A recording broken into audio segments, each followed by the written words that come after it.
Kia ora, everyone. Welcome. Talofa. It's really exciting to be here. My name is Sonia English.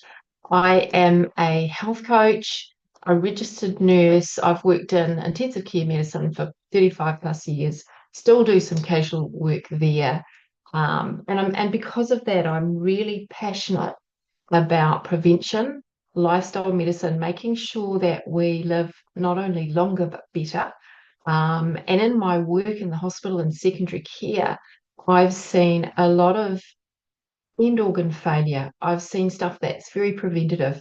You will all know that our chronic health in New Zealand and beyond is growing. More diabetes, heart disease, dementia, and the like. And so this webinar recognizes that sleep is the force behind health. And I'm really excited to share some information with you. I do encourage you to have a pen and paper beside you and pop your thoughts as we go along in the chat box. And I'm hoping that you can just have little moments along the way to check in on where you're at with your own sleep. Good opportunity to do that, I would say. So, without further ado, let's get started. I would like to say also that I am a health coach and through Ignite can work one on one with people. You can go to health coaches to really dive into your own sleep architecture, strengthening that, making sure that that pillar of health is strong. So, think about that as you go along as well. So, I want to say that I'm not an expert on health, but I use the science, the current science, and keep up to date with that science to support my clients, to help them to sort of understand that science, but also try and experiment things for themselves.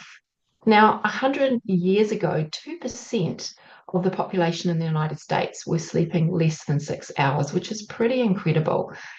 If you look at the World Health Organization statistics now, more than a third, 35% or so, are getting less than that six hours of sleep. Now, the recommended sleep is 7 to 9 hours per night. And the knock-on effects of that are significant. We're seeing that in our hospital and our global healthcare system. And I just want to shout out now to where I got a lot of the resource and I get a lot of my science from. Dr. Matt Walker, neuroscientist, sleep researcher, has really got his finger on the pulse. He's globally renowned. And there's some other references at the end of the slides, which I know that you can get a copy of at the end. So please have a look at that. He's written a book called Why We Sleep. He dives into that and it's fascinating. There's some good storytelling in there as well. Now, before we get into that science and some of the architecture of our sleep, I really wanted you to have a chance to do a little bit of an assessment on yourself. When I work alongside my clients, I really want to understand where they're at in terms of their understanding, but also how they're feeling about their sleep. And there's two ways to do that. The first one is, what is the quality of my sleep? When I wake up, do I feel invigorated? Do I feel that I've had enough sleep and do I have that energy? Right. And one of the ways to know that is, at 10 or 11 o'clock in the morning, could I go back to sleep very easily? Do I need caffeine, coffee, tea to get to midday? So, what is my quality of sleep? That's a good marker. Some people wear data gatherers, watches, and the like, and you can get a good data from that as well. Great way to start to understand you. And the point there is that we're all very different.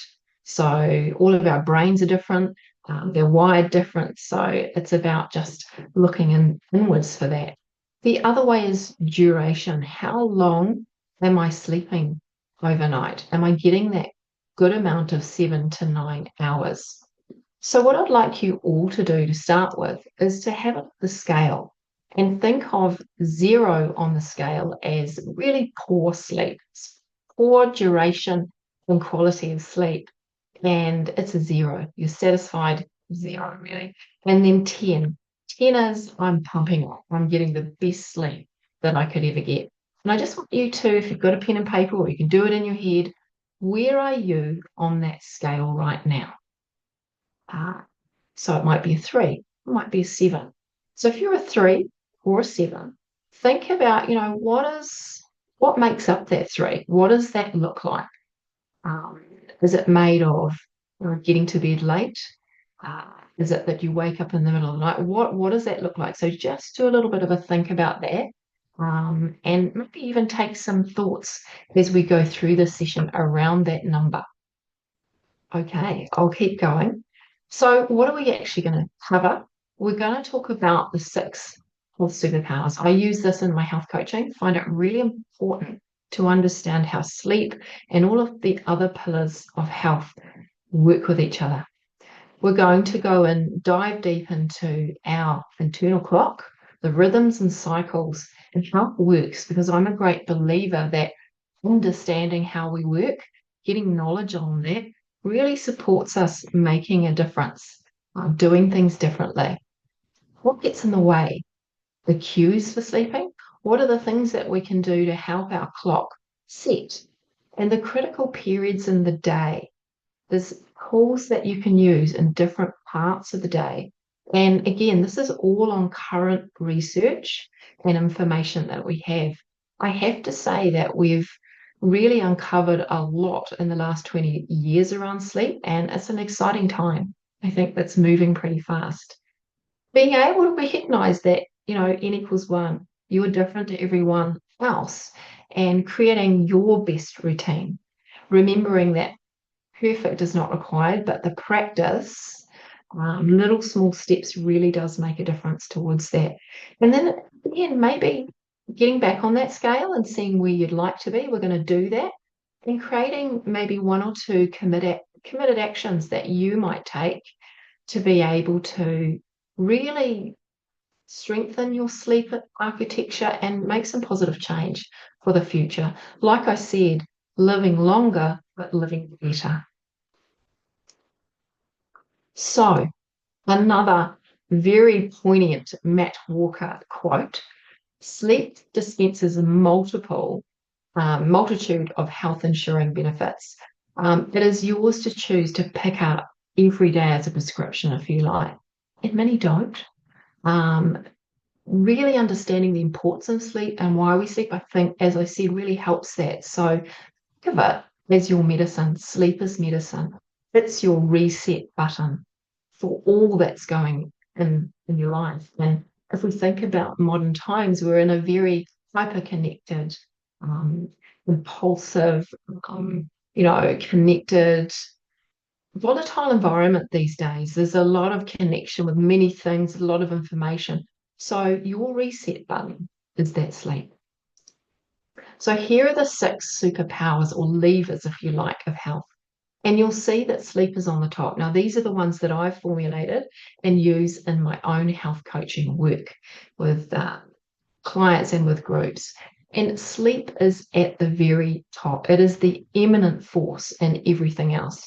And if you think about it, if you haven't had a good night's sleep, if you chronically have poor sleep, it's very hard to remain calm. It's very hard to breathe slowly and through your nose rather than hyperventilate and be a bit stressed. And when I go into the hospital and work, I look, there's a lot of, hyperventilating, stressed, overwhelmed people. One, the environment, two, but actually, that poor sleep. It's very hard to eat whole, real, nutrient dense food and feed your body. When you're tired, you reach for the sugary things to make you feel better, to get that dopamine hit. It's very hard to get up off that couch, and move and do things, lift things, do things that give you strength, that support your muscles to grow. All of those things make it hard. It's hard to have psychological flexibility, mental fitness to cope with all that life throws you and to get fitter, to grow. Also, to connect with others, you generally want to shy away, have that sugary, happy food, watch Netflix and Uber or anything you want. Finding joy, connecting with friends, going for a walk. So as you can see, sleep is the pillar, the top pillar. And if we think of health, it really is about regulating appetite when you're sleeping, when you're getting that deep sleep at night. It is about your cardiovascular health, your immunity, your ability for your brain to be flexible, but also your mood. There are so many knock-on effects. Your gut biome, the community that lives within your bowel and your gut and your stomach. So it really is so important to make this your number one reset. And what we do know is chronic long-term sleep deprivation increases the risk of things like cancer by two and dementia. We're recognizing that when people don't get effective sleep consistently, that they are not getting rid of the byproduct of daily metabolism, and that's staying in their brain. It's causing plaque, amyloid plaque, and the like. They're not getting that deep cleaning sleep. So, yeah, number one. As a health coach, I encourage people to be the project manager of your own health. And what I mean by that is if you look at our health system now, it's overwhelmed. It's very hard to get into your GP. And yet you have a medicine cabinet right in front of you. That's sleep. So make yourself that project manager. Take ownership. Because I know for one, I want to live longer, but better. I want to be able to walk to my letterbox. I don't want to get diabetes and the like. And I know as a health coach, it's really hard to make habit change. We can think what we need to want to do, but it's really hard. We have complex brains, and no two brains are the same. Habits are things that we do just, without, they're unconscious every day. And we have a highway of these habits that we just do without knowing half the time. Think about when you get up out of bed in the morning, you generally just do the same thing and you don't really think about it. Now, to create a new highway or a new dirt road, that first step towards new habit is about actually thinking about little things that you can do consistently to start strengthening that gravel road, and building that first layer of tarmac and practicing it. So just a kind of a thought about, changing and strengthening that sleep architecture. The first step is small, consistent, committed goals. So let's dive back into a little bit more about sleep. And I mentioned Matt Walker's book earlier. I feel like everyone should read it. There's so much wealth of information there. And to start off, we're going to talk about these circadian rhythms. I'm sure you've all heard of them. Many will know a lot about them. Every plant, every human, and every animal has clocks. And these clocks help us to tell the time within a 24-hour cycle. Um, Currently, we've uncovered that 20, more than 24 hours is about the timing of a human circadian rhythm or clock. And you can see that that determines from the picture, the amount of time over a 24-ish cycle that we sleep and that we are awake. So how does that happen? Even plants do this, birds and the like. And that's an interesting story in itself. So we have these sleep-wake rhythms, and there's a couple of things that determine that. There's two factors, in fact. So the first one, if you think of a place just behind your eyes, there is a visual field and there is a structure called the hypothalamus, and within that is the suprachiasmatic nucleus, which is a set of cells, and they have a little bit of a radar. And one of the things you can see from this picture is that nucleus actually senses light. And it can see in the day the sun is high, it's sensing that light and it's telling you to set that clock.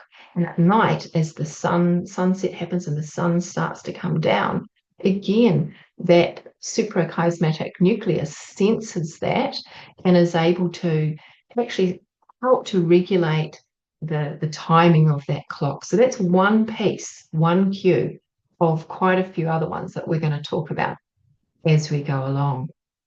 Now, I just want to take a couple of moments as we go through this webinar today to just stop and maybe if you can just write down on a bit of paper or in your head thinking, okay, what stands out most so far? So do that so we can retain that knowledge, because what I know about neurobiology, when you write it, when you say it, it tends to stick a little bit more. And of course, you'll get a copy of these notes. So here's a really important slide in the puzzle of these sleep-wake rhythms. The second part is a chemical substance that builds up in your brain during the day called adenosine. And this creates a sleep pressure.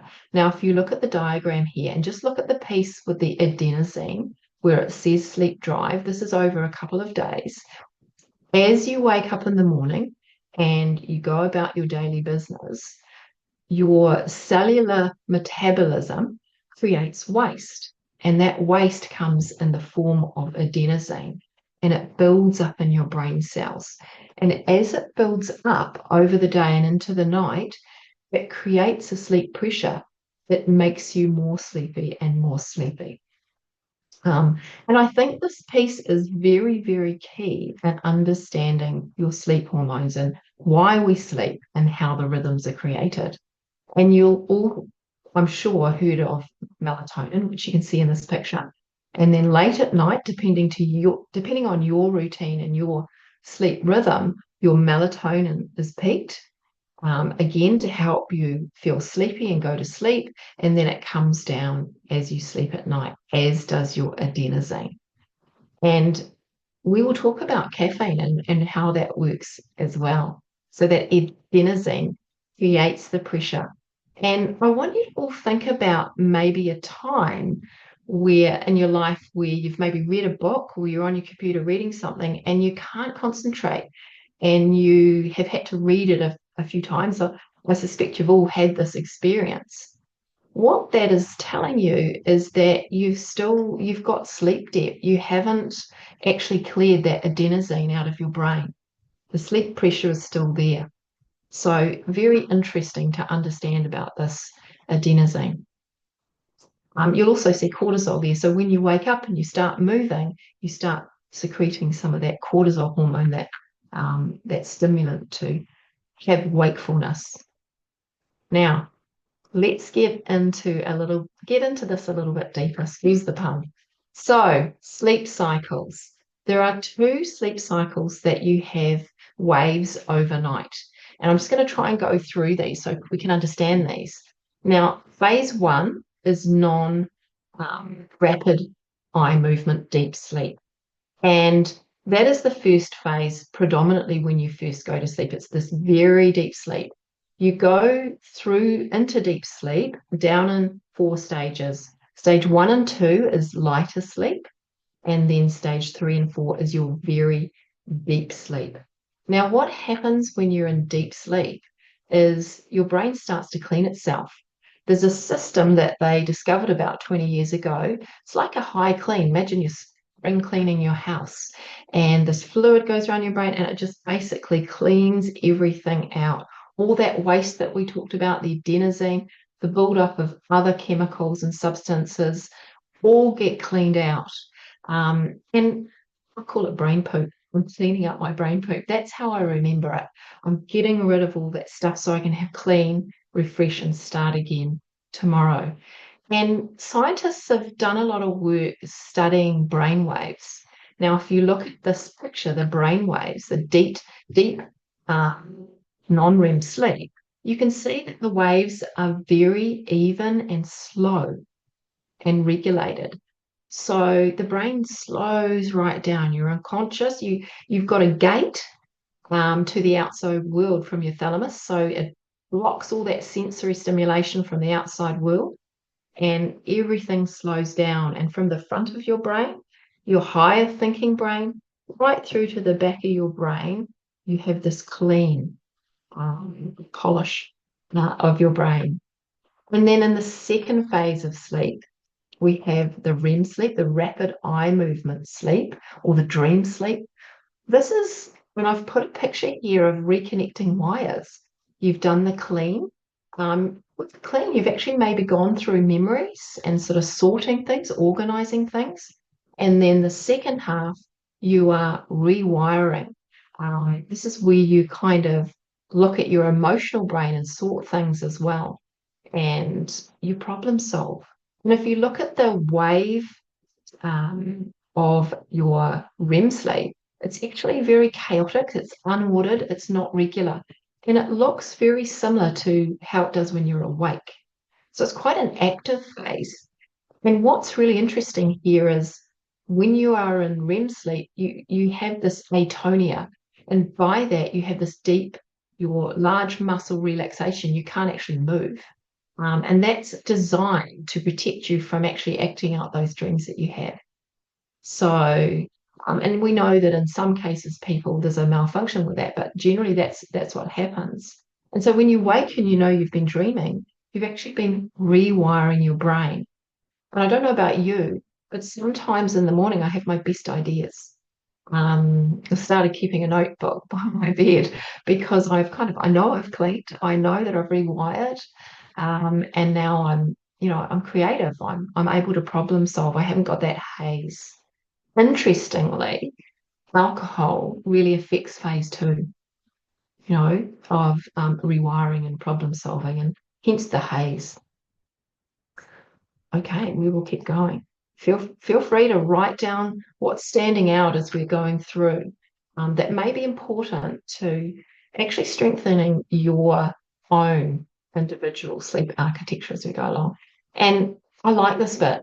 Dreaming provides a unique benefit, and that's like it's imagine like you're giving your brain a bath that kind of mollifies painful memories and melts away the past and present knowledge. It stores stuff.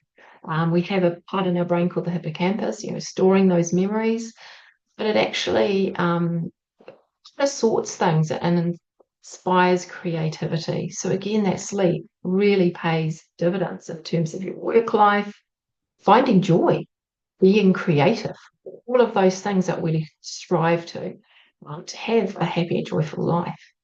Now, I've talked about the pieces of this rhythm and cycle, and this is really it all together. Now, everybody's sleep rhythm looks different depending on your routines and the like. But if we just go through it again, you fall asleep. The predominant part of your sleep is the non-REM, the deep sleep, that cleaning.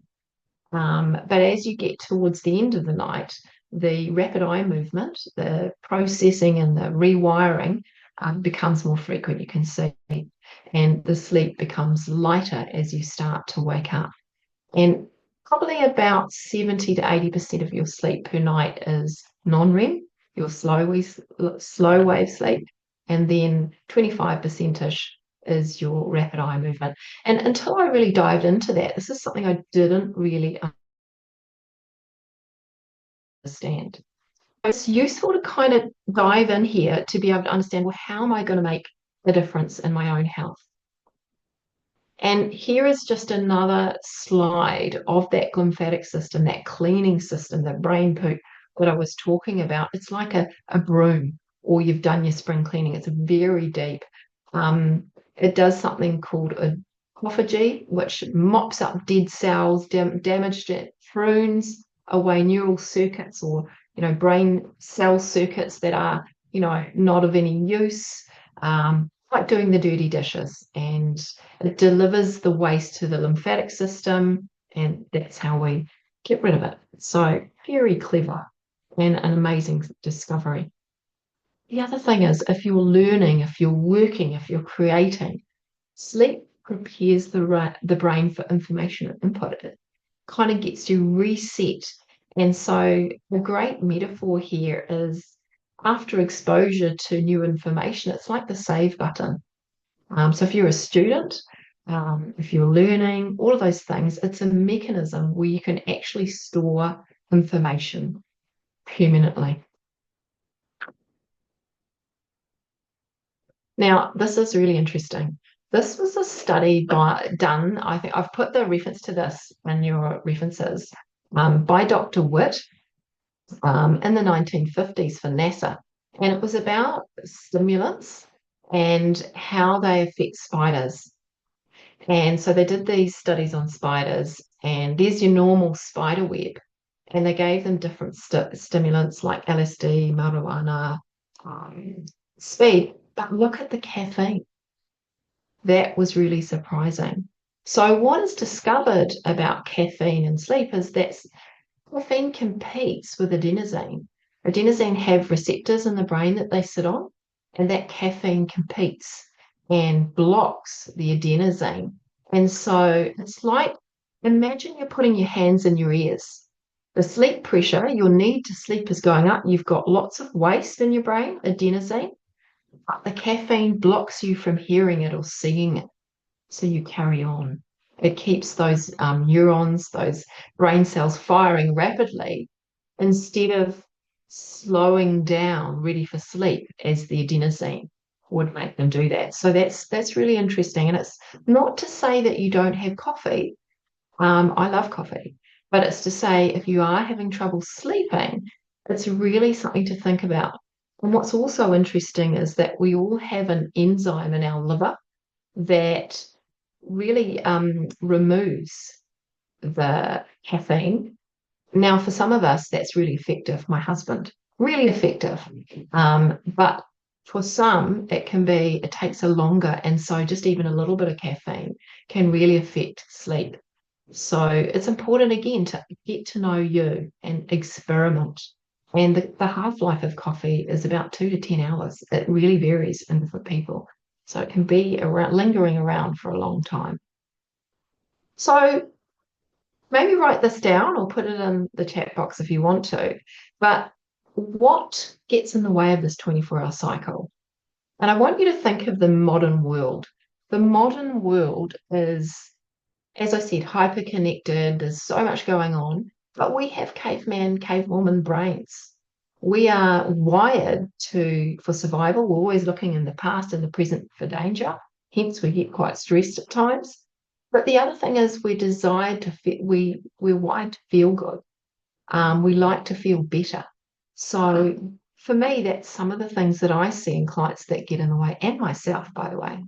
So outside lights, we have lights everywhere. If you're living in a city like me, it's very hard to see the stars. So those lights, if I've got a light above my head at night, then I'm thinking my brain is thinking, oh, okay, daytime. Life demands that stress when you have a lot of cortisol and stress hormones. It's really hard to get to sleep. Chasing dopamine, eating late at night, snacking on, ultra processed foods that cause inflammation, damage to brain cells, um, Netflix and social media omnibus where you're doing it late into the night because it feels good.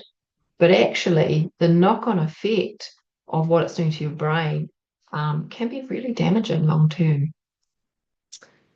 I'd like you to think of your brain as a closed, dark box. We already know that when light comes in, it helps us set that clock, that regular rhythm of getting our phase one and phase two sleep primed, if you like. What are the other cues? So the other cues that are important to know about are light, as we said, natural light versus artificial light at night. If you've got blue lights, and darkness, absence of light. Are your environment, how dark is it? Because absence of light is a cue. Another one that's actually very pivotal, I'd say second to light, is temperature. When we go into those first stages of that non-REM and down into our deep sleep, we need to be cooling. That's the gate to sleep, is our body temperature. So in this environment at the moment, in summer in New Zealand, it can be hard to get to sleep with the heat. So making efforts to cool. Food when we start eating in the morning can tell our supra nucleus to actually yeah, I'm up. Let's start this clock. Let's get it running. So what, when, and how much we eat. If I'm eating a lot at night, late, I'm creating heat. So what are you doing to cool? What are you doing to tell your body I'm up? Exercise is great in the morning because it makes us alert. It helps us set that clock. And caffeine. thinking about when you have caffeine because it presents the actions of adenosine. We'll talk a little bit more about that. These are the cues. So, as the project manager now of your own health, my challenge to you is to really think about setting up a cascade throughout the day to be able to have optimal sleep and really leverage some of these tools that we've talked about. Leverage temperature increase in the morning. Okay, increase your temperature to be able to tell your body, right, I want to set this clock well this morning because then I'm going to get a really nice sleep pressure at night and be able to get to sleep. Get your shoes down beside your bed and exercise. Just walk to the letterbox and back, whatever it is. Have a cold shower. Yes, it'll cool you, but it'll create an adrenaline release, and you will then warm up and increase that temperature, and it'll create alertness. Now, this is very trendy at the moment, but it has very positive mental health results, and it really helps with that temperature control as well. There is something called temperature minimum. And temperature minimum, this is a really interesting one. This is our lowest temperature in the night. It's our lowest body's core temperature. Now, think about what is your typical wake up time. If it's 7 a.m., then your temperature minimum will be 5 a.m. So in your cycle, if you're usually up at 7, your body knows to start warming up at about 5 a.m. And that is a critical marker in your circadian rhythm. If you get up and you view light, exercise, eat, a couple of hours before that, it mucks up the clock and your body mechanisms struggle to get back to sleep the night before. And for some people that are trying to figure this out with insomnia, this is a key piece. Sleep tools. There are many, and you'll see some down the side here. I've put links to all of them in these slides so you can go in and have a look. Food, when you eat. Now, I want to recognize here that some people are fasting, different ways that we eat, different cultural, religious. That's okay. We all do it different. Set up our own architecture, but eating early in the day will increase your core temperature and metabolism. And that's one of the things that dark box is telling that dark box, yes, I'm setting my rhythm. How much you eat, a large meal at night, as I said, you're creating heat. And sometimes that really stops sleeping well. Some tools here, I'm not going to go deeply into those, but there's definitely, you can click in on them. The Reverie app, being able to do mindfulness and slow down. And look, a lot of people go, oh, mindfulness, but actually, when you just learn to breathe slow and drop your rest rate, you actually trigger your vagus nerve, that's a highway from your brain, to get you out of fight flight from the day, the stress, and into calm and restore. So it actually changes your nervous system. So it is a really powerful tool. So have a look at that app. The Yoga Nidra, again, really successful. The yoga, the mindfulness, the calming. There is a non-sleep deep rest science. So learning to get deep rest in the day and how to do that. There's a cost-free link to be able to try that out. Some people try the calm sleep stories. They're usually stories with a very calm, soothing voice. And there's other ones that Calm have around white noise, allow people to get to sleep. So again, like I said before, experiment with your own sleep and try everything. Be that project manager. And another one that I think, if you have got insomnia is really worth a try is cognitive behavioral therapy psychologists use for insomnia.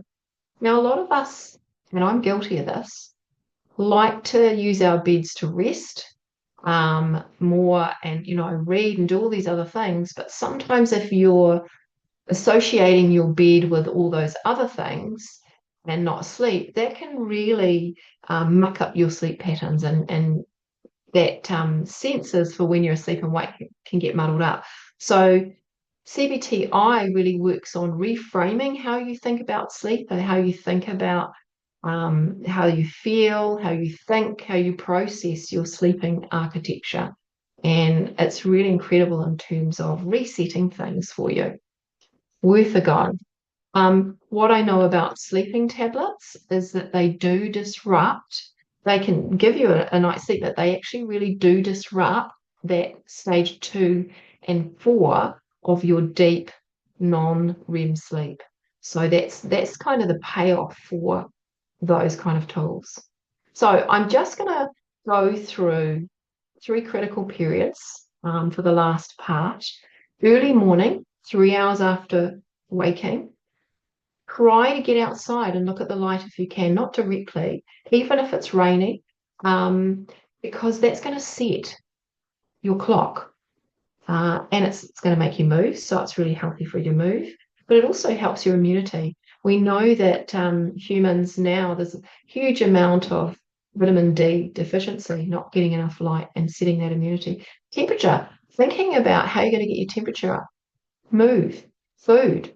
If you know that might be something to try. Then caffeine, have it an hour and a half after you've got up. Make sure that you have let your cortisol levels rise naturally in your adenosine. You're not blocking things throughout the day to the early evening. Having an hour's sleep or rest is a great idea. Making sure we have ultradian rhythms as well in the day. Humans need resets. So whether it's, micro breaks or a period of deep relaxation where you fully are resting, prioritize it, put it in your diary. If you are really having trouble with sleep, withhold caffeine after midday and definitely after 4, because you want to feel the rise of that adenosine pressure. Exercising in the evening does put up body temperature, so be mindful of that. And get lots of different light, the morning light, the evening light, the afternoon light, the evening light, even if it's a few minutes. There was a study done on some students a while back who went camping, and their clocks were all different. They reset within 24 to 48 hours beautifully. I go camping with my kids every year, and man, I always get good sleep because I'm seeing natural light. And then that last period, 5, 6 p.m. to midtime, go out and see the sunset. Avoid bright lights. Change your light environment. Bring your bedside lights down below your eyes. Don't have the big overhead. Get blue light blockers on your laptops, your computers, your phones. If you must have them in the bedrooms. Best practice, get them out, but stop them an hour to 2 before you go to bed.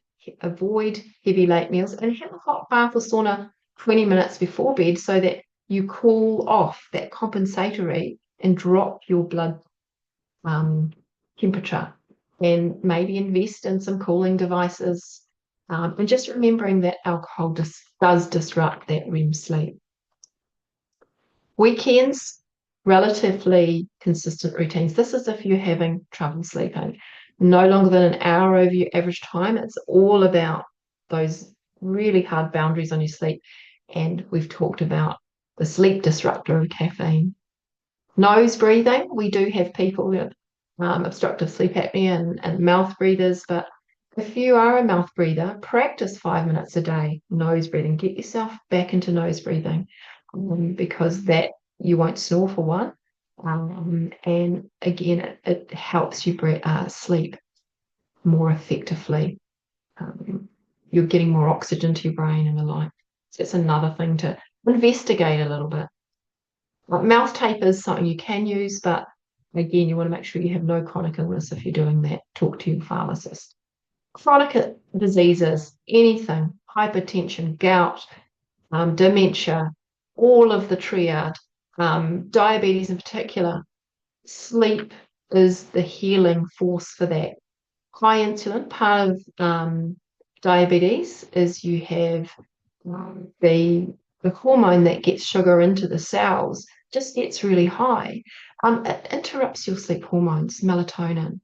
And we know, as I said, sleep deprivation is a real precursor to diabetes, dementia, cancer. You get that inflamed brain. Another whole story and webinar. But it really is helpful for chronic illness. And just think about creating your own predictable autonomic timing. Start thinking about how these levers might work for you and improve the sleep that you already have. Set up predictable cues. And I really encourage you to maybe even document what does your best night's sleep look like? What are the things that you do well? What are the things that you can change? I get a lot of questions from shift workers, and I have been one for 35 years. I'm not currently, but I know that it's something that, it's really tough to work with in terms of these rhythms. So there is some great podcasts attached to this, but to shift circadian schedules quickest is to eat on the schedule you want to return to. So, for coming off the night shift, use the cues from the evening before to reset your clock, eating times. So, not eating in the middle of the night, all night. And I see shift workers in my world doing that all the time and eating ultra processed sugary foods to feel better because they're exhausted. So, actually trying to refrain as much as you can to set up those cues and times to get you back to the normal rhythm. So we've just come nearly to the end, but what I would like you all to do is maybe just have a think about some of the things we've gone through in this sleep seminar today, and maybe put on the scale, where do you want to be on the scale? Where were you before? Where would you like to be? For you, it might be one small step. Others, you're like, nah, I want to go for an 8. And what does that first step look like? What is it made of? Is it getting up and moving in the morning? Is it they're having a really good think about light that you're exposed to in the day and how you might change that? Is it your coffee? You're going to change the timing. So here we go, food for thought, a little bit of committed action. And I really encourage you to get a buddy, an accountability buddy, and tell them, I'm going to do this. I'm going to start doing this. And I'm going to let you know when I've done it. Start building that new sleep highway to better health. And it's incredible when you do change your sleep architecture, how much better you feel, how much joy you get in your life. And if there's any of you there on with your fingers on the buttons, I really want you to share with me, what is your key learning from this session today? I'd love to hear maybe a win or a key learning that you might take away and share with someone else so that you retain it. Would be really helpful. So feel free to put that in the chat box there for me. Now, references are here. They're all, you can click into all the links, some TED Talks, some research, all the rest. So have a look at that. I'd just like to say thank you to everyone for listening, taking the time out to actually invest in your own health. That's really, really important. And, prioritize that sleep. It is your reset button. And make sure you do that for whānau too. Ka kite anō. Kia ora, Sonia. Thank you. Go well, everybody.